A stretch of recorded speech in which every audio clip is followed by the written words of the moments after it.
हाँ जी, स्वागत है आप सभी का टीसीए में।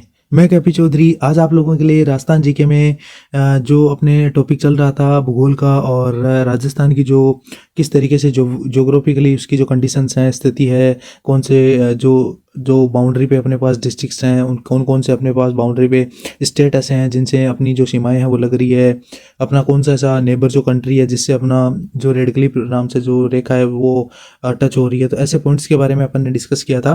तो आज अपन चलिए अब जो नेक्स्ट पॉइंट्स हैं उनके बारे में भी डिस्कस कर लेते हैं। आप लोगों के लिए पॉइंट्स और रिवीजन मेथड के रूप में मैं बहुत ही अच्छे आप लोगों के लिए नोट्स ला रहा हूँ। तो आप लोग वीडियोज़ को ज़रूर लाइक शेयर और सब्सक्राइब किया करो और अपने दोस्तों को भी सेंड ज़रूर किया करो, उन्हें भी बताओ कि बहुत ही अच्छी तरीके से टीसीए में पॉइंट्स बताए जा रहे हैं। तो चलिए बिना टाइम वेस्ट के वीडियो को स्टार्ट करते हैं। तो राजस्थान के क्षेत्रफल वाले पॉइंट की बात कर लेते हैं। 3,42,239 वर्ग किलोमीटर है और मील में देखा जाए तो 1,32,140 वर्ग मील है। देश में इसका स्थान है वो एरिया के अकॉर्डिंग राजस्थान का प्रथम स्थान है। 1 नवंबर 2000 के बाद ये स्थान हुआ था, क्योंकि पहले मध्य प्रदेश सबसे बड़ा था और 1 नवंबर 2000 से जैसे छत्तीसगढ़ स्टेट का निर्माण किया गया तो राजस्थान फर्स्ट प्लेस पे आ गया एरिया में। देश में देखें तो 10.41% के साथ राजस्थान का जो एरिया है ना वो लगभग पूरे अपने कंट्री का जो एरिया है इंडिया का उसका 10.41% है।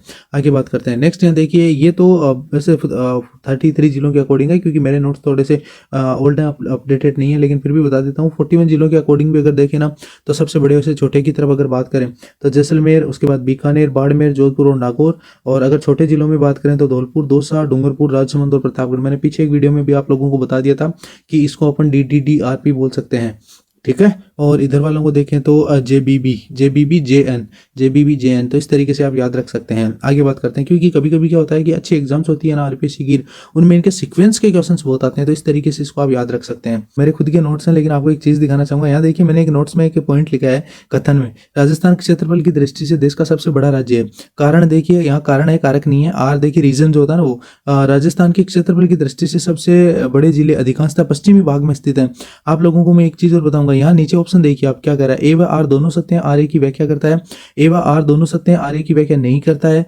ए आर असत्य है और ए सत्य है और आर यहाँ पे कह रहा है कि सत्य है। मतलब ये कह रहा है कि ए जहाँ फॉल्स है वहां तो आर ट्रू है और जहां आर है ना फॉल्स है वहां पे ए ट्रू है। तो इस तरीके से यहाँ आपको 4 ऑप्शन दिख रहे हैं। मैं आपको एक चीज दिखाना चाहूंगा, ये ऐसे के ऐसे ये वाला जो क्वेश्चन है ना, ये मेरे बहुत ओल्ड, मतलब ये मैं मान लीजिए कि 3-4 ईयर्स ओल्ड है ना नोट्स हैं। ये जो अभी मैं आप लोगों को जहाँ से ये बता रहा हूँ, जिस नोटबुक में मैंने लिख रखे हैं ना, वो 3-4 ईयर्स ओल्ड यहाँ पे मेरे नोट्स हैं। लेकिन एक चीज नोटिस कीजिए कि रीट में यही ऐसे ही क्वेश्चन पूछे गए थे, कथन और कारण वाले। यहाँ ये नहीं है कि जरूरी नहीं कि एक ही क्वेश्चन, इसके नीचे वाला भी आप पढ़ सकते हैं, यहाँ भी देख लीजिए, ये भी कथन और कारण का ही क्वेश्चन है। लेकिन आप लोगों को मैं ये बताना चाहूंगा कि स्टडी हमेशा आप कंटिन्यूअसली करते रहिए। पॉइंट्स है ना, आप अपनी तरफ से अच्छे क्वेश्चन बनाने की कोशिश कीजिए, जैसे मैंने बनाए हैं। ये क्वेश्चन है ना, देखिए आप ध्यान से अगर आप देखें ना तो कथन कारण का 2-3 ईयर्स ओल्ड ये मैंने आप लोगों को अभी ये क्वेश्चन दिखाया है। आप देख सकते हैं कि अभी रीट में 2025-26 में जो अभी रीट चल रही थी उसमें ऐसे क्वेश्चन कथन कारण के 25 क्वेश्चन, 25 क्वेश्चन के ऑलमोस्ट पूछे गए राजस्थान जीके के, और इसी तरीके के क्वेश्चन थे। तो स्टडी कंटिन्यू करते रहिए। आगे कथन कारण का दूसरा क्वेश्चन, राजस्थान 1 नवंबर 2000 को देश का सबसे बड़ा राज्य बना। 1 नवंबर 2000 को एमपी से छत्तीसगढ़ का निर्माण हुआ। तो यहाँ देखिए क्वेश्चन का एक लैंग्वेज समझने की कोशिश कीजिए, और हमेशा जब ऐसा क्वेश्चन कर रहे होते हैं तो कैसे करना होता है। सबसे पहले आपको कथन पढ़ना होता है, कथन को पढ़ने के बाद आप लोगों को कारण पढ़ना होता है, और कारण को पढ़ने के बाद कारण के आगे तो लगाओ, तो वर्ड लगाओ, तो ऐसा लगाओ। और अगर तो लगाने से वो कथन से ऐड हो जाता है तब तो वो दोनों सत्य हैं, और वो आर है ना, आर जो रीजन है वो उसकी व्याख्या कर रहा होता है। अगर ये इससे जुड़ता नहीं है ना, तब वो कारण और कथन, फिर ये सोचिए कि इनमें से सही कौन सा है। जैसे मान लीजिए आपने कारण पढ़ा लेकिन आपको लग रहा है कि नहीं ऐसा तो कारण सही नहीं है, तो आप कथन को भी पढ़िए। तो आप लोगों को दोनों में से कोई एक है ना सत्य बताना होता है, और उनका अगर एक दूसरा अगर एक्सप्लेनेशन दे रहा होता है तब तो कहना होता है कि ए बोले तो अपने पास जो कथन है वो कारण जो आर है ना, फिर तो ये कहना होता है कि कथन कारण की व्याख्या करता है। अदरवाइज आपको ये कहना होता है कि कथन कारण की व्याख्या नहीं करता है। इन दोनों में से फिर ये देख लीजिए कि कौन सा इनमें से सत्य है। अगर ये दोनों बात सेटिस्फाइड पहले वाली नहीं हो रही है ना कि एक दूसरे की व्याख्या नहीं कर रहे हैं, तो आप ये सोचो कि इनमें से कौन सा सत्य है। अब मैं क्वेश्चन की रीडिंग करके वापस बताता हूं। देखिए अपन पहले इसका कारण पढ़ते हैं। कह रहा है राजस्थान के क्षेत्रफल की दृष्टि से सबसे बड़े जिले अधिकांशतः पश्चिमी भाग में स्थित है, ठीक है। तो राजस्थान क्षेत्रफल की दृष्टि से देश का सबसे बड़ा राज्य है।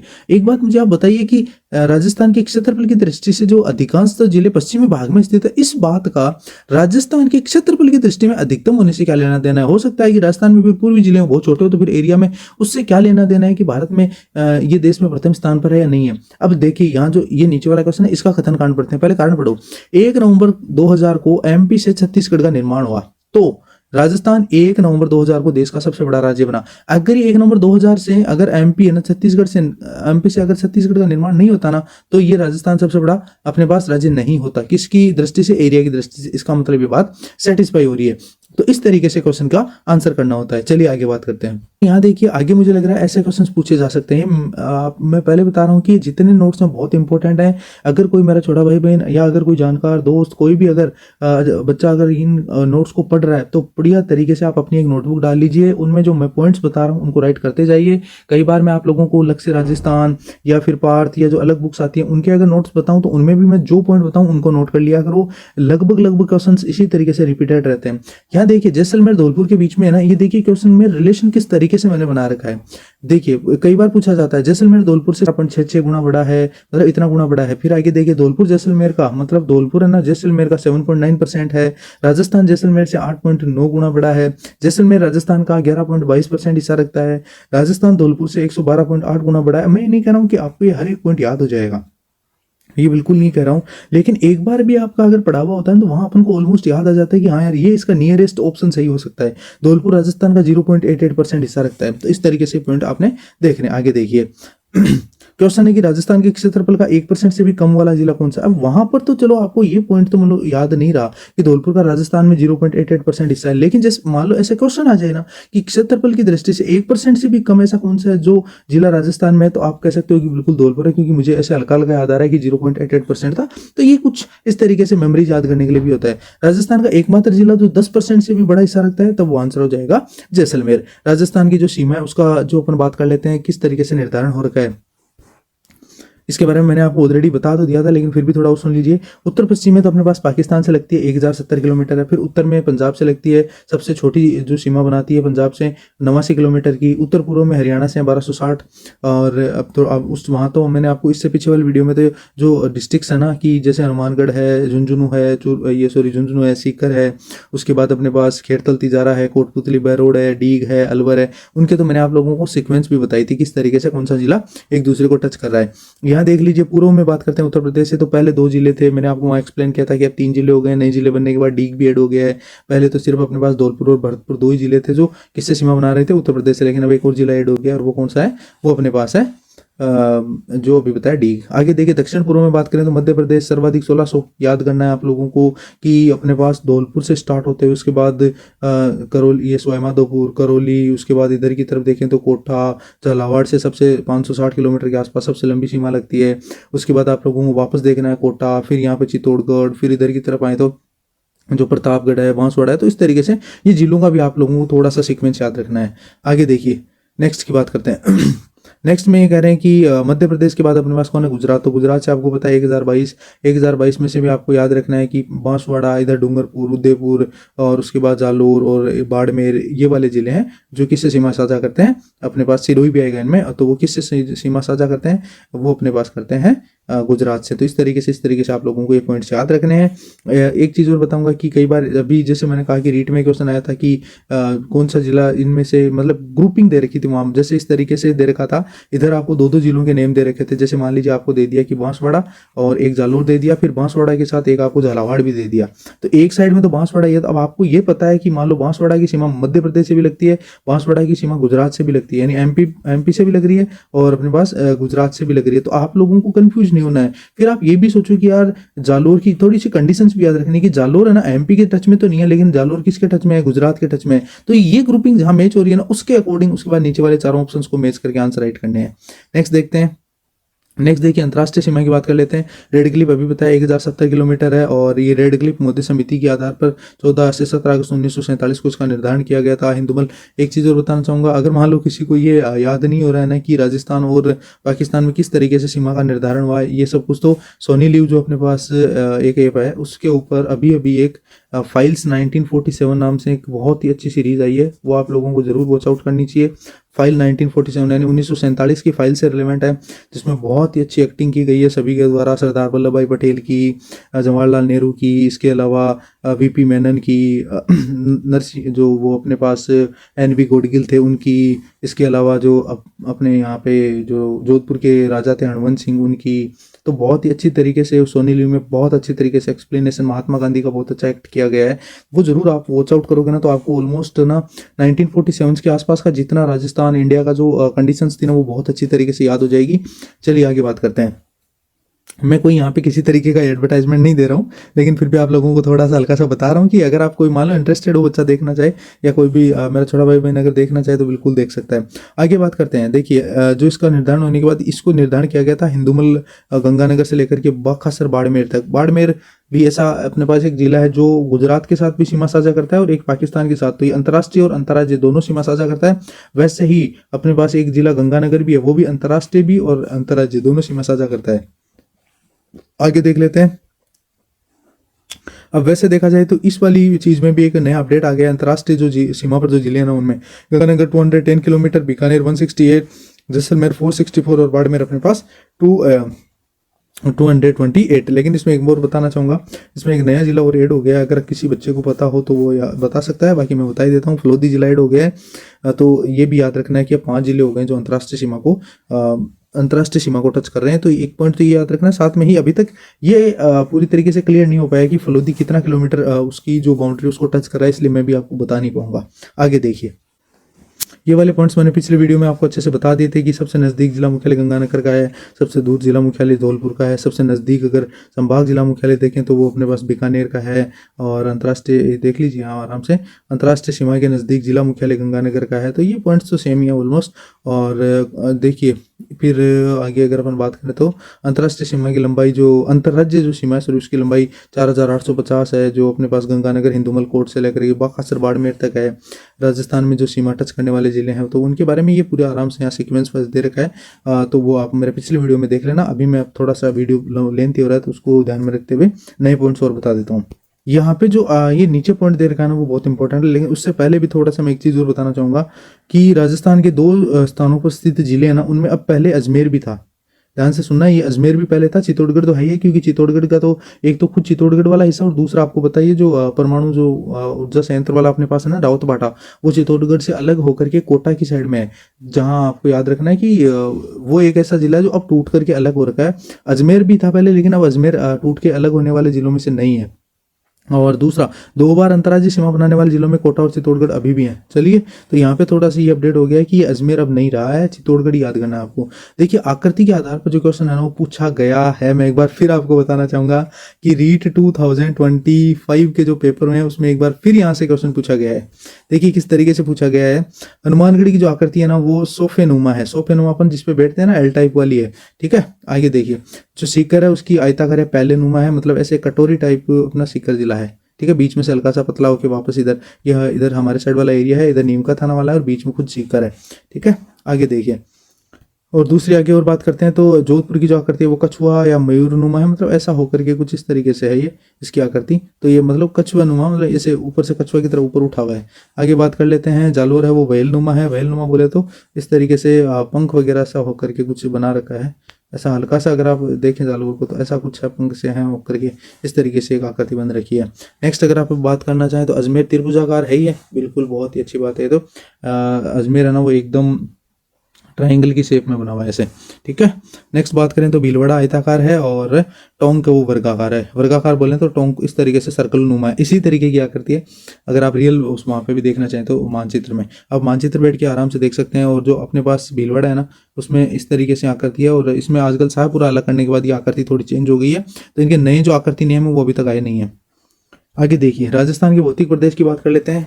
भौतिक प्रदेशों में बात करें तो अपने पास अलग अलग जो डिवाइडेशन है उनकी बात भी कर लेंगे अपन, क्योंकि आगे ऐसा क्वेश्चन पूछा जाएगा, मैं अब भी कह रहा हूँ। राजस्थान का वर्गीकरण है ना वो पहले अपन पढ़ रहे हैं वीसी मिश्रा के अनुसार, वीसी मिश्रा जी के अनुसार अपन पहले पढ़ रहे हैं। और उनकी जो बुक आई थी ना वो 1968 में बुक आई थी। इनकी जो बुक आई थी ना वो 1968 में आई थी और जिसका नाम था राजस्थान का भूगोल एंड ज्योग्राफी ऑफ राजस्थान। तो मिश्रा जी के अनुसार राजस्थान के जो उन्होंने पार्ट्स बताए थे बहुत इंपॉर्टेंट है। फिर मैं कहूंगा कि यहाँ से फिर रीट के साइंस वाले पेपर में ऐसे क्वेश्चन पूछा गया था।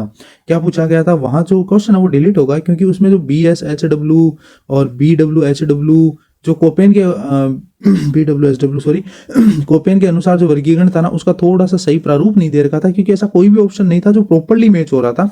इसलिए मुझे जहां तक लगता है वो वो क्वेश्चन डिलीट होना चाहिए।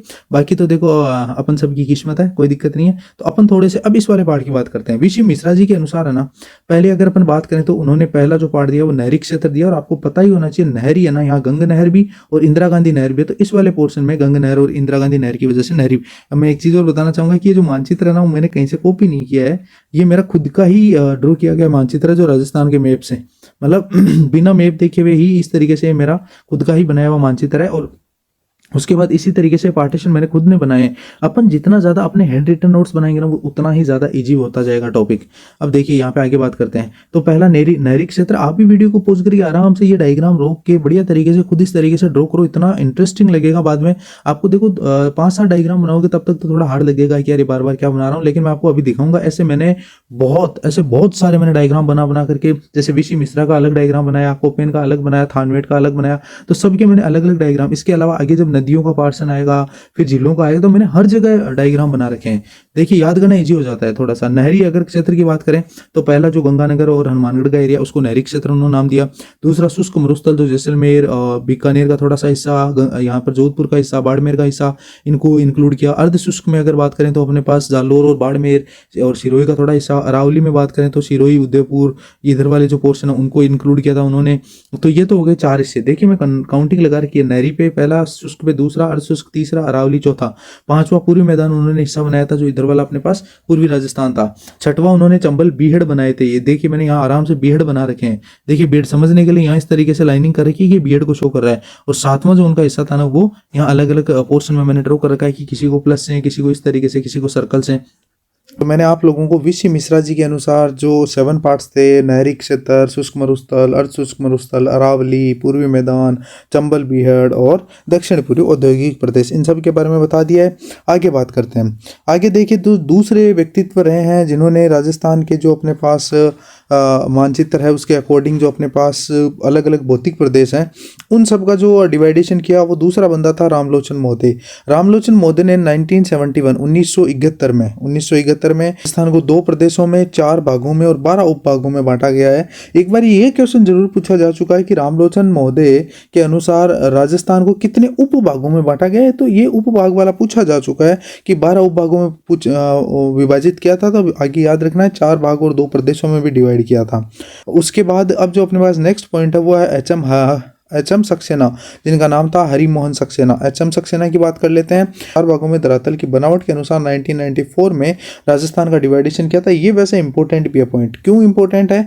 क्योंकि इसके अकॉर्डिंग ही जो अपने पास कोपेन और थॉर्नवेट है, उनके वर्गीकरण भी ऑलमोस्ट ऐसे सेम से हैं, तो इसलिए भी इंपॉर्टेंट है। एच.एम. जो अपने पास सक्सेना जी हैं, उन्होंने पहला पश्चिमी मरुस्थल को बांटा, जिसमें लगभग राजस्थान के जितने पश्चिमी वेस्टर्न जो डिस्ट्रिक्ट थे उन सबको इंक्लूड किया। फिर बीच में जो अरावली रेंज है उसको इंक्लूड किया था। फिर अपने पास इधर वाले जो एरिया जो ईस्टर्न राजस्थान में आता है उसको उन्होंने बांटा था पूर्वी राजस्थान के रूप में। और उसके बाद एक उन्होंने जो एरिया बांटा था वो पूर्वी मैदान के रूप में, जो लास्ट पार्ट के रूप में, 4th पार्ट के रूप में उन्होंने डिवाइडेशन किया था। तो कुल मिला के आपको याद रखना है कि सक्सेना जी ने जो अपने पास एच.एम. सक्सेना, हरिमोहन सक्सेना जी, उन्होंने 4 पार्ट में डिवाइड किया था, 4 पार्ट्स में डिवाइड किया था राजस्थान को। आगे बात करते हैं। तो अपने पास जो भौतिक प्रदेश है उनका निर्माण किस आधार पर हुआ है? सबसे पहले ये आप बहुत जगह देख चुके होंगे कि पृथ्वी एक अपने पास एक इस तरीके से अकेला गोला था, और इस गोला जो है, ये जो गोला है, इसमें अपने पास पेंथालासा यानी एक एकीकृत जलीय भाग था, और एक पेंजिया जो अपने पास एकीकृत ठोस भाग था। ध्यान से सुनना है, ये अपने आंख की तरह एक अपने पास आकृति थी पहले, जिसमें अंदर की तरफ जो हिस्सा है जो एकदम सॉलिड है उसको तो उन्होंने पेंजिया कहा, और जहाँ पे लिक्विड है जो अपने पास कोर्निया होता है ना आंख में, वैसे रेटिना के पास चारों तरफ जो घिरा हुआ लिक्विड होता है, तो यहाँ इस लिक्विड को कहते थे पहले पेंथालासा। फिर क्या हुआ कि इसमें पृथ्वी टाइम के अकॉर्डिंग है ना धीरे धीरे ब्रेक है ना स्टार्ट हुआ। ब्रेक जब हुआ तो ब्रेक में जो ऊपर हिस्सा टूट के निकला, इस अपने पास जो बीच वाला हिस्सा था ना पेंजिया, उसका जो हिस्सा ऊपर की तरफ टूट के निकला उसको तो अंगारा लैंड, और जो नीचे की तरफ निकल गया ना उसको कहते थे गोंडवाना लैंड। तो याद रखना है कि अंगारा लैंड जो उत्तरी ध्रुव की तरफ निकला था और दक्षिणी ध्रुव की तरफ जो निकला था वो गोंडवाना लैंड। अब इंडिया जो हिस्सा है ना वो गोंडवाना लैंड का हिस्सा है। ये पॉइंट भी आपको याद रखना है। क्यों है? क्योंकि अफ्रीका से उसके बाद वापस, जैसे अफ्रीका बना, अब अफ्रीका से भी कुछ हिस्सा टूट के वापस इंडिया की तरफ आया था। तो कुल मिला के पृथ्वी में टाइमली लगातार जो प्लेटों का है ना, इधर से उधर खिसकना जारी रहा था। आगे बात करते हैं। यहाँ पे जो अपने पास अंगारा लैंड और जो गोंडवाना लैंड है, उनके बीच में जो बाद में समुद्र बनाना, उसको कहते थे टेथिस सागर। और ये खारे जल का एक क्या था? सोर्स था। यानी यहाँ पे बहुत ही खारा पानी रहता था, क्योंकि क्या होता था कि जो अपने पास सूर्य है उसकी किरणों से जल का लगातार वाष्पन होता रहता है ना, इस वजह से उसके बाद जो उसका मिठास है वो धीरे धीरे खारेपन में चेंज हो जाता है। यहाँ पे अपने पास आगे बात करें तो अंगारा लैंड और जो टेथिस सागर और गोंडवाना लैंड है, उनके बीच में यहाँ पे जो जलीय भाग था, ये धीरे धीरे वापस कंप्रेस हुआ और वापस प्लेटें जब टकराई तो ऊपर की तरफ जो हिस्सा निकला था वो पर्वतीय भाग बन गया। और यही पर्वतीय भाग आपको अरावली, हिमाचल रेंज, विंध्याचल रेंज, इनके रूप में यहाँ पे इंडिया और जो राजस्थान है उनमें पाए जाते हैं। आगे बात करते हैं। देखिए, पश्चिमी जो मरुस्थल है अपने पास राजस्थान में और भारत की बात कर लेते हैं। तो पश्चिमी जो मरुस्थल है वो थार के मरुस्थल का हिस्सा है। अरावली पर्वतमाला प्रायद्वीपीय पठार का हिस्सा है। पूर्वी मैदान है वो उत्तरी मैदान का हिस्सा है। और अपने पास जो दक्षिणी पूर्वी पठारी प्रदेश है वो प्रायद्वीपीय पठार का हिस्सा है। तो याद रखना है, एक राजस्थान में थार के मरुस्थल का हिस्सा है, 2 प्रायद्वीपीय पठार के हिस्से हैं और एक उत्तरी मैदान का हिस्सा है। तो राजस्थान कुल मिला के चारों तरफ से घिरा हुआ है, हर चीज़ की जोग्राफिकली कंडीशंस हैं। आगे बात करते हैं निर्माण के आधार पर और देख लेते हैं कि कौन सा कब बना था। मोस्ट इंपॉर्टेंट है, वीडियो में एज इट इज ऐसा का ऐसा ही पूछा गया था। इनको ही सिर्फ मैच द फॉलोइंग में इनको सामने मिलाने थे। याद करने का तरीका देख लीजिए। अरावली जो है वो आद्य महाकल्प यानी सबसे प्राचीन, आद्य बोलते हैं तो स्टार्टिंग, यानी किसी चीज़ की शुरुआत होती है ना, उसको आद्य बोलते हैं। आद्य आध्य आधा जो विद्यालय वाला अध्याय था तो आद्य महाकल्प। आगे बात करते हैं दूसरा, दक्षिणी पूर्वी पठारी प्रदेश की बात करते हैं। मध्य महाजीवी यानी लगभग ऑलमोस्ट बीच में से था।